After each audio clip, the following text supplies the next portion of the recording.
आज हम पढ़ने आए हैं चैप्टर 2 के अंदर असामान्य आणविक द्रव्यमान के बारे में। आज के हमारे जो मेन टॉपिक्स रहेंगे वो असामान्य आणविक द्रव्यमान रहेगा और एक रहेगा हमारा क्वांटम गुणांक। तो हम पहले शुरू करते हैं असामान्य आणविक द्रव्यमान का मतलब क्या है या फिर ये किस बारे में है। ठीक है, असामान्य आणविक द्रव्यमान नाम से हमें समझ में आ रहा है कि आणविक द्रव्यमान के बारे में कोई चर्चा होने वाली है।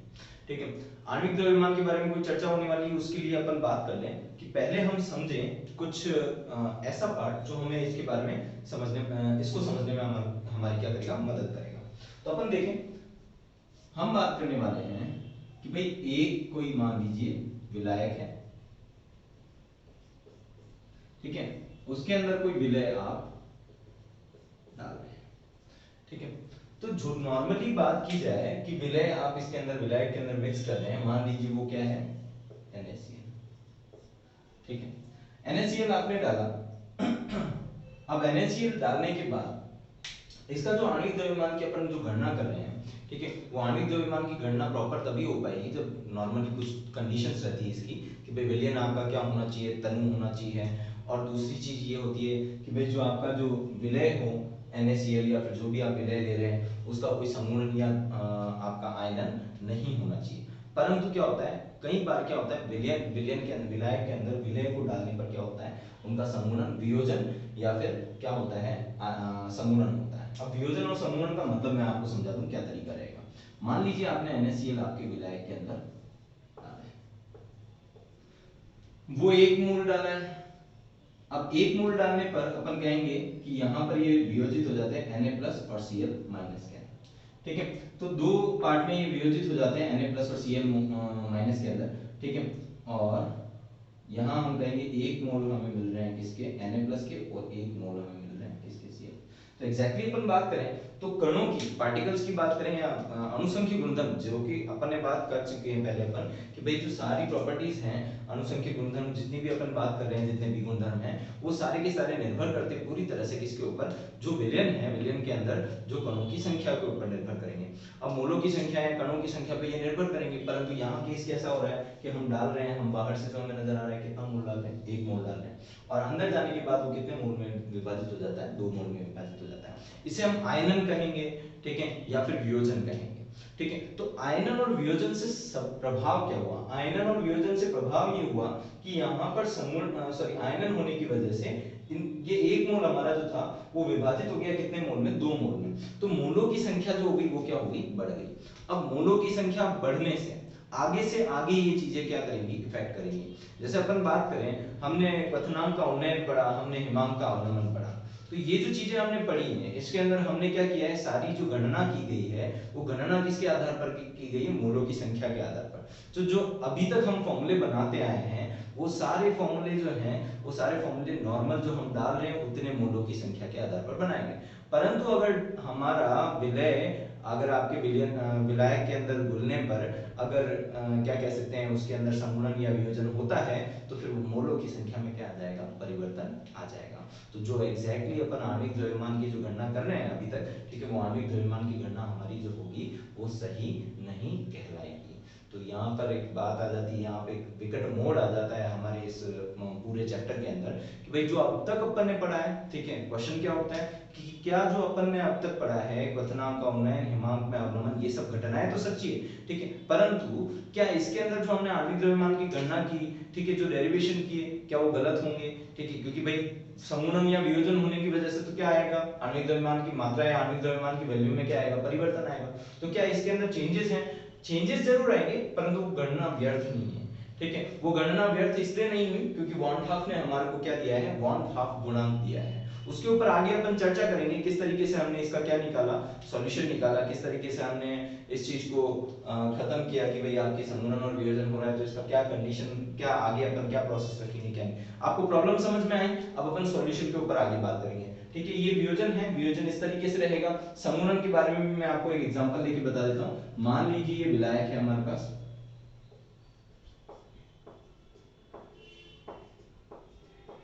विलायक के अंदर आप क्या डाल रहे हो, विलय डाल रहे हो।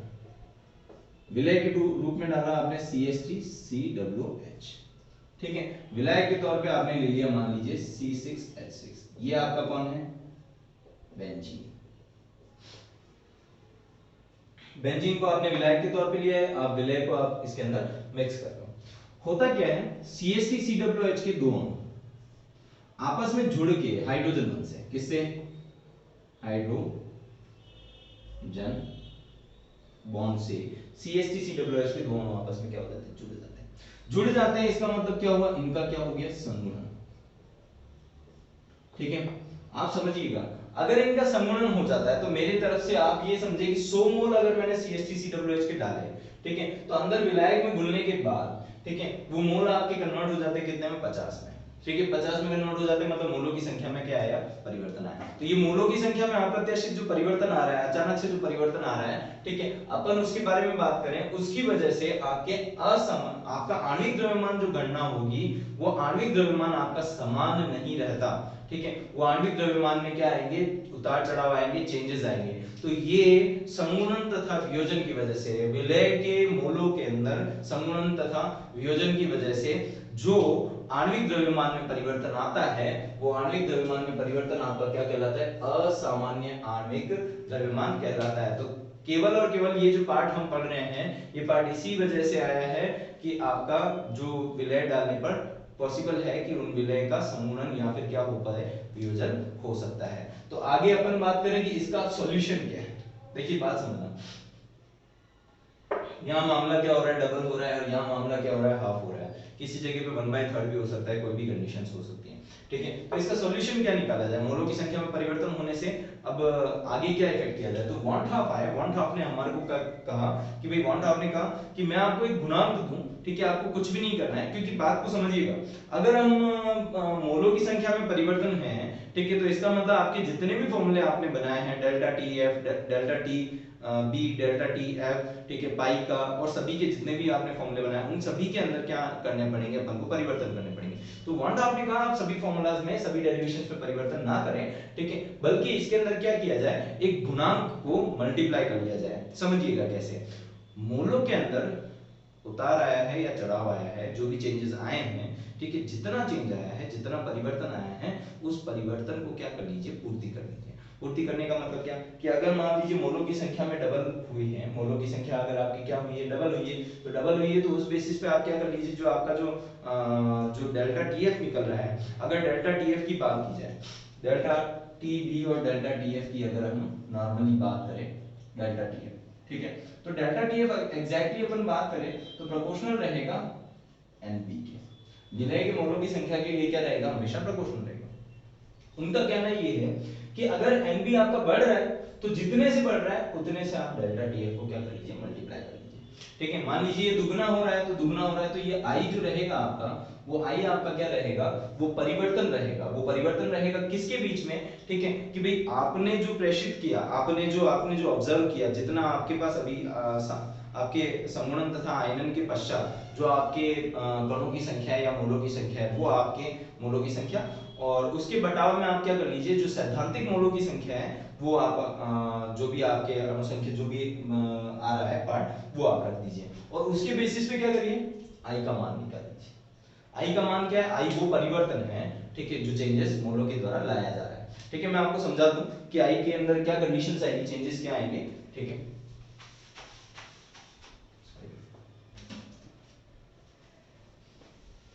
आई वॉन्ट हाफ गुणांक के बारे में हम समझ लेते हैं कि वॉन्ट हाफ गुणांक क्या चीज है और क्या चीज नहीं। आई आई बोलता है कि भाई प्रेषित जो आपके अनुसंख्यिक गुण है,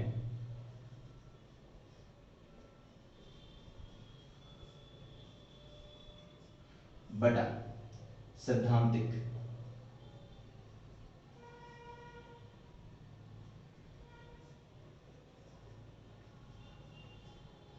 अनुसंख्यिक गुण।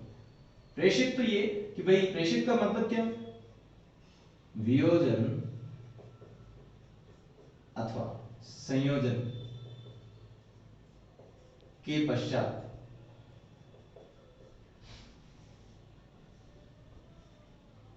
का अनुसंख्यिक गुण अपॉन वियोजन या संयोजन, समगुणन कह सकते हो, समगुणन कह लीजिए आप, संयोजन के लिए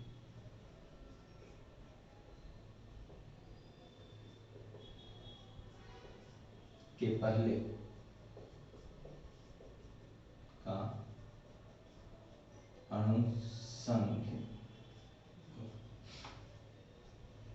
ये अंतर बता देता है आपका कि कितना अंतर है। ठीक है, जैसे अपन बात करें NaCl की, तो NaCl के अंदर वियोजन और समगुणन की बात करें तो यहाँ पे दुगुना हो रहा है मैटर, तो अपन 2/1 कर सकते हैं इसको। ठीक है, तो I आपका जो आ जाएगा वो कितना आ जाएगा, 2/1 हो जाएगा। ठीक है, अगर अपन बात करें कि CH3COOH के अंदर, तो CH3COOH के अंदर मोलों की संख्या क्या हो रही है आपकी, आधी हो जाती है, तो अपन कहेंगे भाई वियोजन के पश्चात, भाई आपके पास समगुणन या इससे पहले जो थी वो कितनी थी, 2, और इसके बाद पश्चात की बात करें तो कितनी, 2 मिलके 1 हो गए, तो 1/2 हो जाएगा।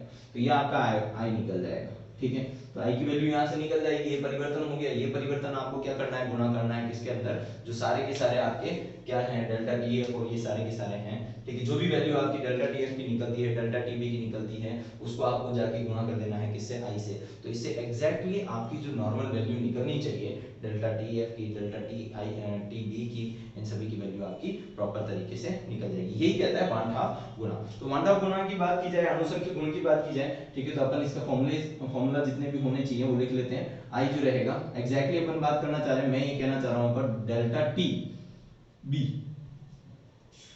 जो रहेगा वो रहेगा आई मल्टीप्लाइड बाय डेल्टा टीबी। अब ये डेल्टा टीबी दोनों एक ही जैसे हैं, तो वो क्या है, तो मैं आपको समझा दूं। जो पश्चात का अनुसंख्य गुणधर्म है वो कब निकलेगा, ठीक है, जो पहले का अनुसंख्य गुणधर्म है उसकी गुणा आप किससे कर लीजिए, आई से कर लीजिए। तो अपन ये कह सकते हैं ये पहले का है और ये पश्चात का।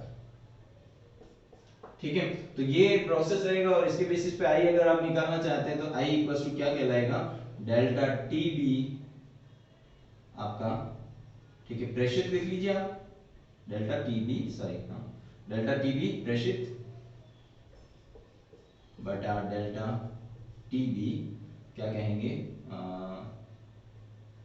सैद्धांतिक। ठीक है, यहां से ये आपके पास फॉर्मूला आ जाता है, और फॉर्मूला आ जाता है तो अपन फॉर्मूले में वैल्यू रख देते हैं कि आपके पास ये तो आई की वैल्यू आ गई। अच्छा, इसी तरीके से एक वैल्यू आप टीबी की भी निकाल सकते हैं, delta T F sorry and delta T F. ये टी एफ आपका क्या रह जाएगा, प्रेषित। तो ये आई निकालने के तरीके सैद्धांतिक। ठीक, और पाई की बात करें, पाई प्रेषित, पाई सैद्धांतिक। ठीक है, और अपन बात करें डेल्टा टीपी, डेल्टा पी की भी, तो डेल्टा पी प्रेषित जो आएगा बट आप क्या जाएगा, डेल्टा पी सैद्धांतिक।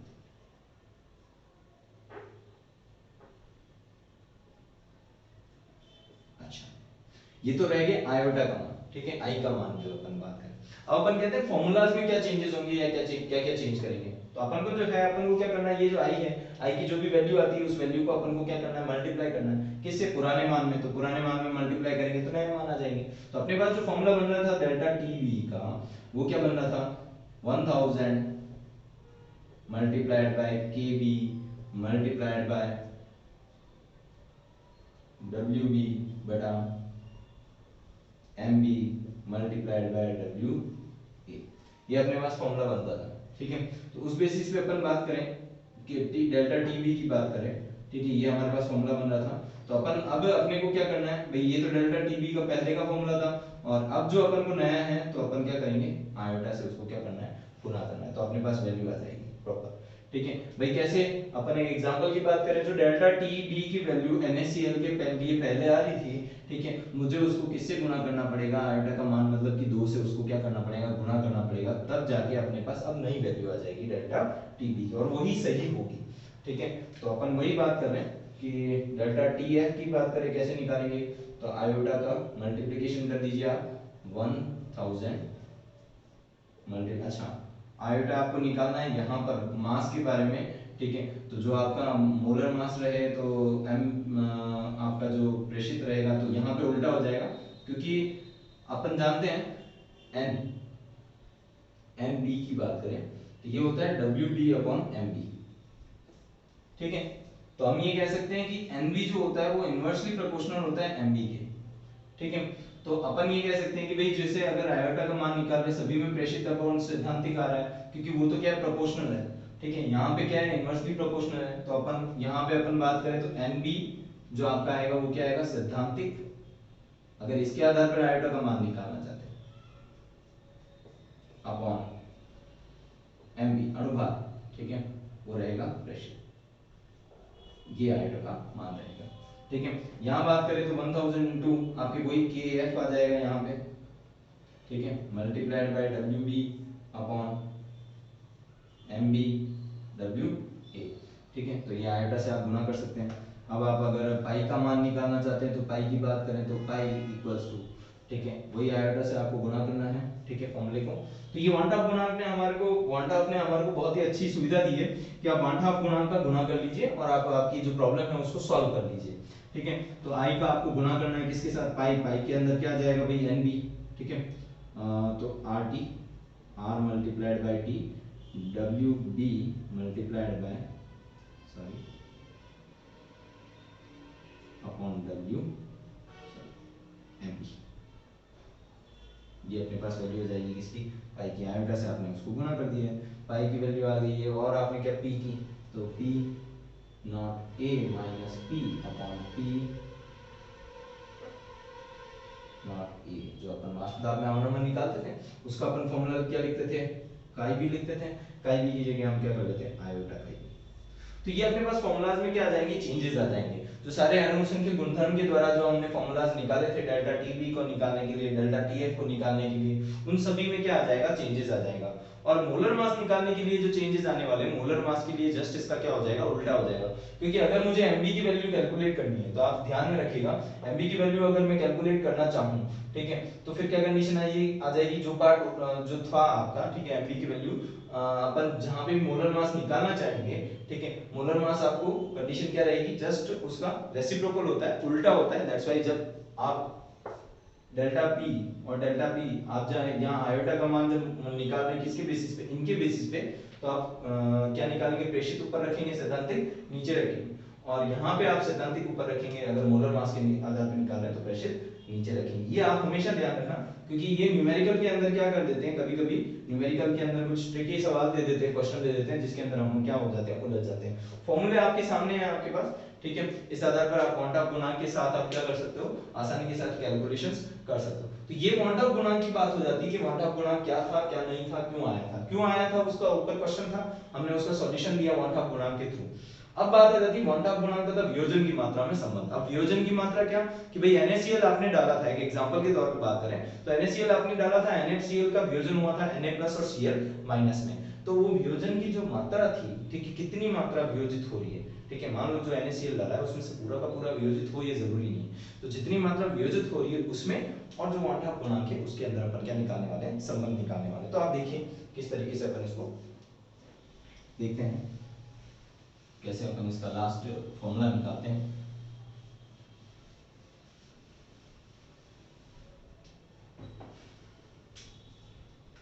देखिए मान लीजिए कि आपने एक मोल आपने विलय लिया है, और एक मोल विलय को आप विलायक के अंदर क्या कर रहे हैं, आप घुल रहे हैं, मिला रहे हैं, ठीक है। मिक्स करने के बाद वो एक मोल विलय जो है, वो एक मोल विलय आपका क्या हो जाता है, वियोजित हो जाता है। वियोजित कितने में होता है, n अणुओं में वियोजित हो जाता है। अपन ये मान के, क्योंकि हम दो ही मान के नहीं चले, किसी भी टाइप का विलय हो सकता है, कितने भी अणुओं में वो क्या हो सकता है, वियोजित हो सकता है। तो मैं मान लो कि अगर मेरे पास A है शुरुआत में, ठीक है, और वो कन्वर्ट हो रहा है किसके अंदर, B के अंदर, ठीक है, NB के अंदर, तो कंडीशन क्या रहेगी, बिगिनिंग, शुरुआत में मेरे पास क्या रहेगा, प्रारंभ कह सकता हूं, ठीक है, 1 मोल इसका रहेगा, और ये जो हो जाता है वो अभी B जो है वो मेरे पास क्या है, 0। अच्छा ये किसकी वैल्यू है, ये मैं आपको समझा दूं, ठीक है, मेरे पास मोलों की संख्या है, ये मोलों की संख्या है, और मोलों की संख्या का कितना वियोजन हुआ, वियोजन, ठीक है, वो आप इधर लिख रहे हो, ठीक है, NB में ये कन्वर्ट हुआ उसकी बात कर रहा हूं। तो अब मैं बात करूं कि जब साम्यावस्था पर क्या कंडीशन होगी, तो अपने पास क्या रहेगा, 1 माइनस अल्फा, मैं मानता हूं अल्फा जो है पार्ट उसके अंदर से वियोजित हुआ। मान लीजिए कि 100 मोल है, उसके अंदर से साम्यावस्था पर मेरे पास 30 मोल जो हो गया वो क्या हो गया, वियोजित। इसका तात्पर्य मैं आपको समझाऊं तो अब मेरे पास कितना बचेगा, वो कितना रहेगा 100 माइनस 30, तो 100 माइनस अल्फा। और एनबी की बात करें तो एनबी के अंदर कंडीशन क्या कि भाई ये वियोजित तो हुए, ठीक है, वियोजित हुए तो 30 इंटू कितनी बार कितने अणुओं में वियोजित हुए तो n इंटू 30, n इंटू 30, ठीक है भाई। दो दो भागों में वियोजित हुए तो 2 इंटू 30, 3 भागों में वियोजित हुए तो 90 हो जाएंगे, 3 इंटू 30, ठीक है। तो अपन लिख सकते हैं n अल्फा यहाँ, ठीक है। ये प्रोसेस रहेगा, साम्यावस्था का आपकी ये बन जाता है कंडीशन, ठीक है। तो अपन ये कहेंगे जो विलयन की बात करें, ठीक है, विलयन के विलय, ये तो विलय अणु है, ठीक है। अब विलय अणु जो अपन कहेंगे विलय अणुओं की आयोटा अपन जो निकालना चाहते हैं अपन क्या कहते हैं, प्रेषित, ठीक है, विलय अणु के मोलों की संख्या, ठीक है, बटा आपके क्या रह जाएंगे, अब जो रह जाएंगे सैद्धांतिक विलय अणु की संख्या, ठीक। तो आई निकालना है आपको, ठीक है। 1/2 को तो एंट्री डालनी ही पड़ेगी क्योंकि अपन को इन दोनों के बीच में संबंध निकालना है, ठीक है। तो आई की बात की जाए, प्रेषित विलय अणुओं के मोलों की संख्या, अच्छा वियोजित होने के बाद विलय के अणुओं की संख्या या विलय के मोलों की संख्या कितनी होगी, तो ये वियोजित होने के बाद तो ये पड़ेगा, ठीक है भाई। कुछ पार्ट भाई अपन कहेंगे मेरे पास वियोजित होने से पहले कितने थे, तो वियोजित होने से पहले तो 1 था, ठीक है। और वियोजित होने के बाद जैसे अपन यहाँ बात करें तो वियोजित होने से पहले तो 100 थे, ठीक है। वियोजित होने के बाद क्या थे, कितने थे, तो 100 प्लस 100 नहीं सॉरी, फिर कितने थे, तो अपने पास एक तो 70, 30 माइनस हुए उसमें से, प्लस अपने पास जो बचे हुए n इंटू 30, मान लीजिए यहाँ पे 2 रहा, तो 2 प्लस 2 इंटू 30 कितना हो जाएगा 60, तो ये इस तरीके से रहेगा, ठीक है। ये तो आपके 70 जो रह जाएगा, जो 1 माइनस अल्फा है वो, और ये 60 जो रहेगा n अल्फा रहेगा, तो इन दोनों को प्लस करना पड़ेगा, ठीक है। तो ये वियोजन के पश्चात की संख्या रहेगी, ये वियोजन से पहले की संख्या। तो यहाँ अपन कंपेयर करें तो शुरुआत में जो वियोजन की संख्या थी वो तो 1 थी, ठीक है, और वियोजन के पश्चात अपने पास जो संख्या है वो ये थी, तो अपन इन दोनों को प्लस कर देते हैं 1 minus alpha plus n alpha, ठीक है। और शुरुआत में अपने पास कितनी थी 1, ठीक है। अब इसकी कैलकुलेशन करनी है आपको, i इक्वल्स टू क्या रह जाएगा 1 माइनस अल्फा, अब मुझे निकालना क्या है अल्फा। तो मैं काम करूं, मैं अल्फा एंड n अल्फा को मैं इधर भेज देता हूं और i को मैं आपके इस साइड भेज देता हूं, तो अल्फा माइनस n अल्फा, ठीक है। तो ये हो जाएगा आपके पास कितना 1 तो आपकी जगह पे खड़ा है माइनस i, ठीक है। अल्फा कॉमन निकाल लीजिए, 1 माइनस n 1 माइनस i, ठीक है। अल्फा इक्वल्स टू क्या आ जाएगा 1 minus i upon 1 minus n, ये आपके पास हो गया,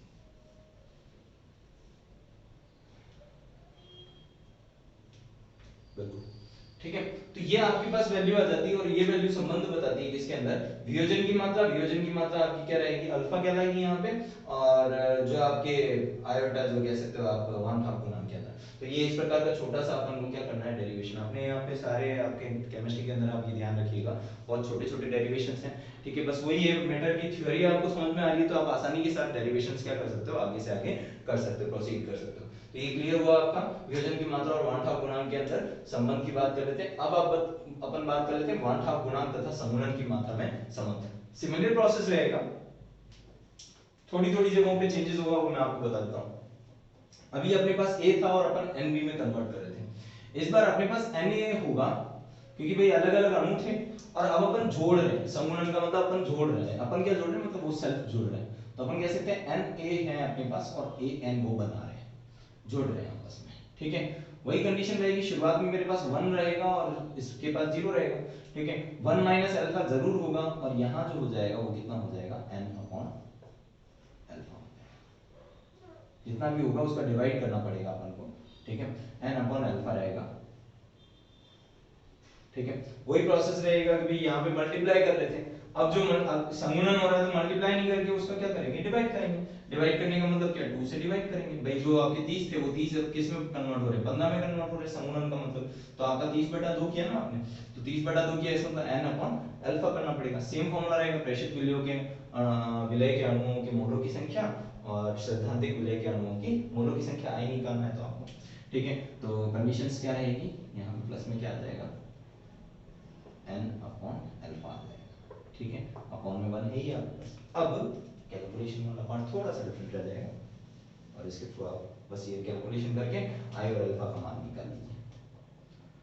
क्या करें, तो भाई 1 को उधर भेज देंगे या फिर इन दोनों को इधर भेज देते हैं, alpha plus sorry minus n alpha equals to I को इधर भेज देते हैं 1 माइनस आई, ठीक है। ये प्रोसेस रहेगा। अब अल्फा को आप क्या कर दीजिए, अगर अपन बात करें alpha n upon alpha sorry उल्टा हो गया, अल्फा अपॉन n आएगा, जो मात्रा रहेगी उसमें आप n का मान दोगे, उल्टा, ये आप ध्यान में रखिएगा, अल्फा अपॉन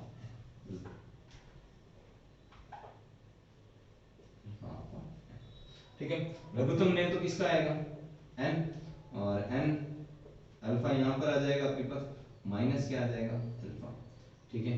तो इक्वल्स टू 1 माइनस, तो यहाँ से अपन कॉमन निकाल सकते हैं अल्फा को, और यहाँ क्या आ जाएगा n माइनस 1, ठीक है। और ये n को अपन उधर भेज देते हैं तो क्या हो जाएगा n 1 माइनस i, ठीक। अब अपन अल्फा को निकालना चाहें तो n 1 minus i upon n minus 1, ये अपने पास वैल्यू रह जाती है अल्फा की।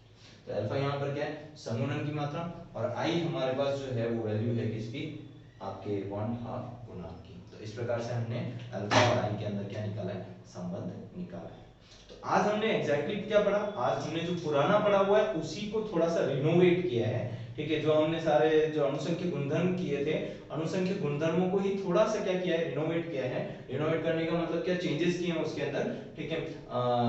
जो नॉर्मली आणविक द्रव्यमान हमारा निकल रहा था, हमने उसके अंदर चेंजेस करके उनके फॉर्मूलाज में थोड़े से चेंजेस किए हैं। आयोटा को अपन ने क्या किया है, ऐड किया है, अपन कह सकते हैं सॉरी मल्टीप्लाई किया है 1/2 गुणांक के बेसिस पे, ठीक है। तो ये आज का वीडियो था, इसके अंदर अपने पास क्या क्या थी, 3 से 4 चीजें थी, ठीक है। यहाँ हमारा सेकंड चैप्टर जो है विलियम का वो क्या हो जाता है, कंप्लीट हो जाता है। तो मैं आपसे गुजारिश करूंगा कि आप क्या कीजिए, आप न्यूमेरिकल करना शुरू कर दीजिए, ठीक है। न्यूमेरिकल पार्ट भी इसके अंदर थोड़ा मजबूत रहता है, इसके अंदर से भी क्वेश्चंस आते हैं। तो थियोरेटिकल पार्ट में दिक्कत होनी नहीं चाहिए, आए तो आप पूछ लीजिएगा, और उसके अलावा आज से आप सारे न्यूमेरिकल्स करना शुरू कर दीजिए। सारे न्यूमेरिकल्स में सिर्फ आपको क्या करना है, सारे फॉर्मूला बेस्ड न्यूमेरिकल है, ठीक है। आपको वैल्यूज पुट करनी है और काम निकालना है। इन केस कोई प्रॉब्लम आती है, ठीक है, तो आप मुझसे संपर्क कर सकते हैं। Thank you.